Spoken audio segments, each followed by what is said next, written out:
Halo guys, welcome back to Cookies and Cream Media, di mana berita viral kita bahas sambil nyemil, bukan nyinyir.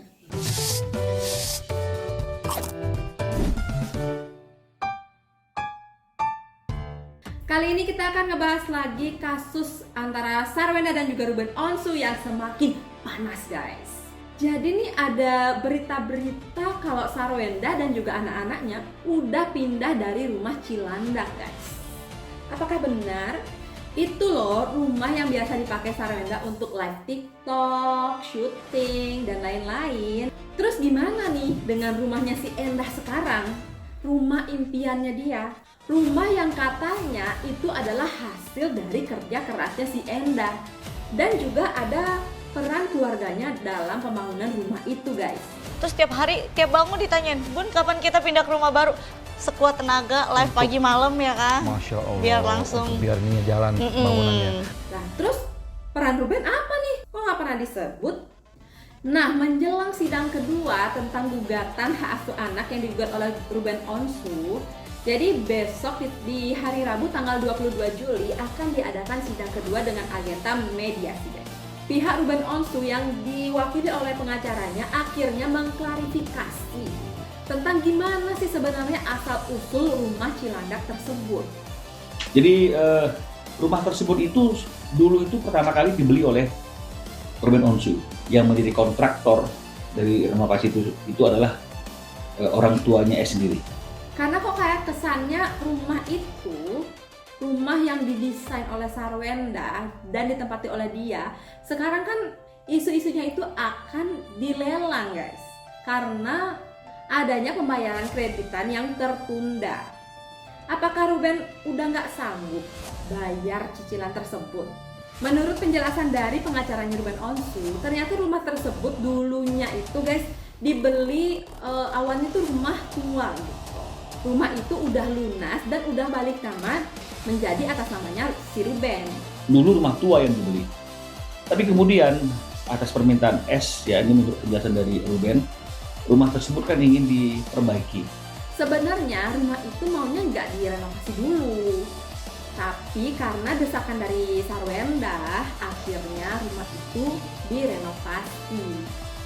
Nah, sertifikat rumah itu disekolahin di bank biar dapat uang untuk merenovasi rumah tersebut. Untuk kepentingan renovasi tersebut, maka rumah ini sertifikat rumah ini diagunkan ke bank.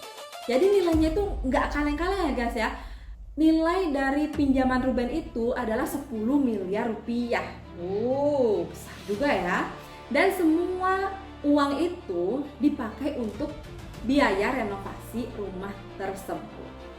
Nah, menurut keterangannya Sarwenda di beberapa podcast, juga room tour, itu dia bilang kalau misalkan yang mendesain rumah tersebut adalah Sarwenda sendiri.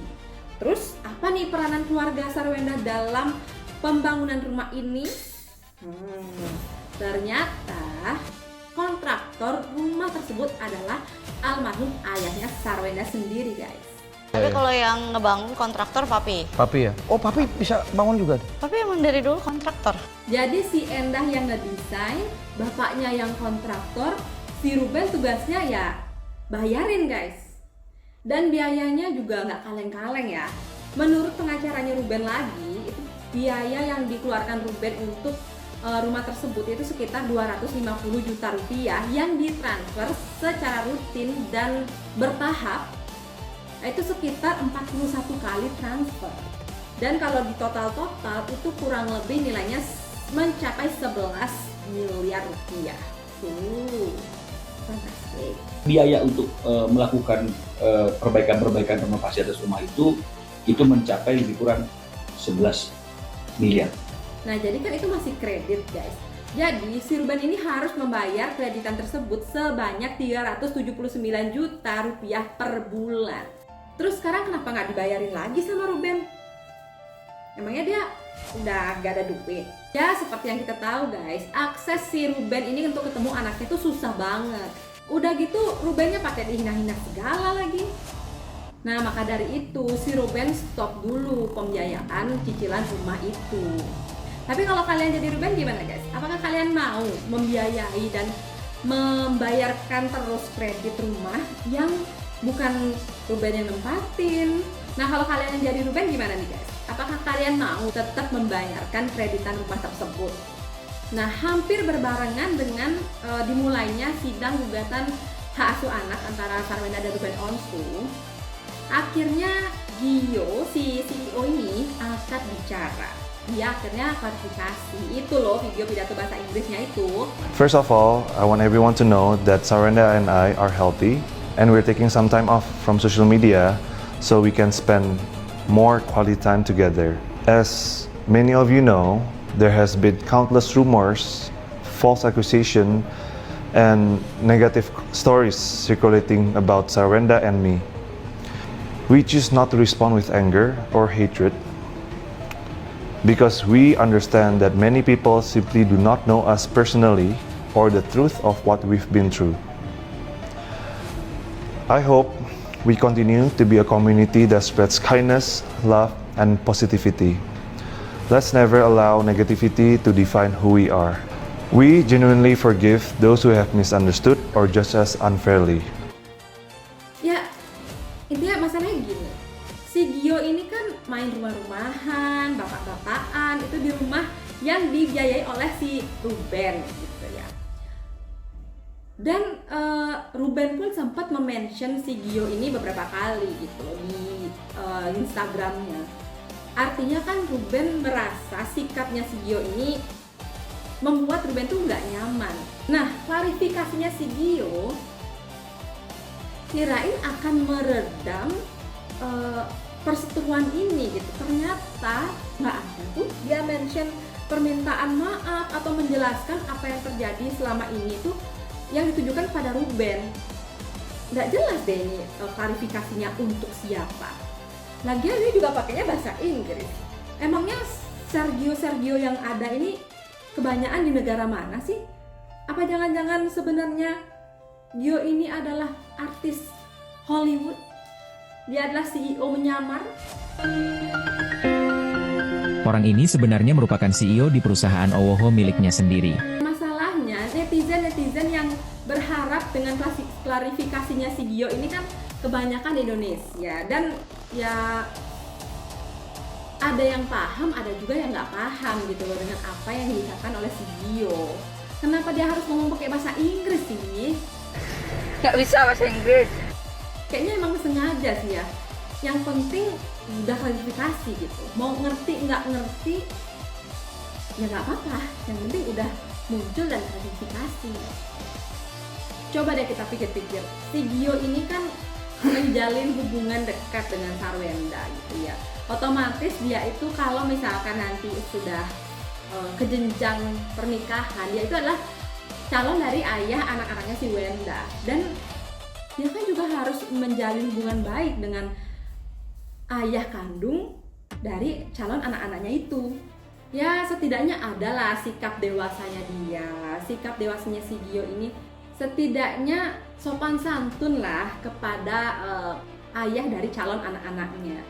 Tapi kok seolah-olah apa yang dimention sama Ruben itu dicuekin aja gitu. Seolah-olah masalahnya ini nggak ada sangkut pautnya sama Ruben. Kok sama ya? Sarwenda sama Gio klarifikasi tapi nggak jelas klarifikasinya tuh untuk apa dan untuk siapa. Padahal sikapnya si Gio ini juga merupakan salah satu penyebab kenapa akhirnya Ruben ini memilih untuk menggugat hak asuh anak. Karena Ruben kan berpikir kalau anaknya itu harus diasuh oleh orang tuanya. Sementara kalau anak-anaknya ada di Sarwenda, bukannya Sarwenda yang mengasuh, tapi orang-orang sekitarnya. Jadinya ya anak-anaknya itu kayak tidak mendapatkan pendidikan yang sesuai dengan yang dimau Ruben gitu loh, sesuai dengan yang mereka rencanakan dulu. Dulu aja Sarwenda selalu bilang harus menjaga mental anak-anaknya. Tapi coba deh lihat di beberapa live TikTok itu ada loh si Cici, si Thalia itu dibiarin baca komen-komen netizen yang brutal itu guys. Kita aja sebagai orang dewasa kesel ya ngebaca komentar-komentar negatif, apalagi anak-anak.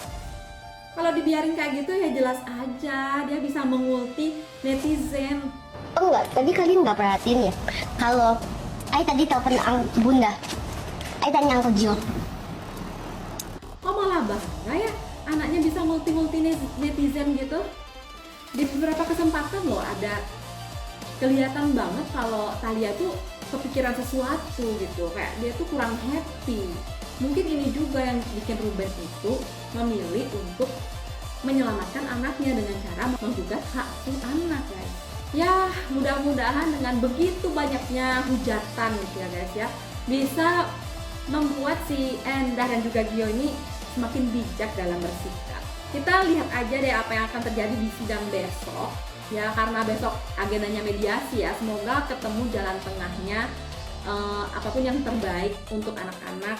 Ya, setiap kejadian itu akan mengajarkan sesuatu gitu. Mudah-mudahan dengan begitu banyaknya hujatan yang ada bisa membuat Sarwenda dan juga Gio itu lebih bijak gitu dalam bersikap, dan juga apapun yang akan terjadi hasil dari sidang gugatan hak asuh anak ini, baik itu hak asuhnya didapat oleh Ruben ataupun tetap di tangannya Sarwenda, ya semoga sesuai dengan perjanjian, yaitu kalaupun tetap di tangannya Sarwenda ya mudah-mudahan ya seperti apa yang diminta sama Ruben ya, sesuai dengan hasil dari sidang putusan cerai mereka.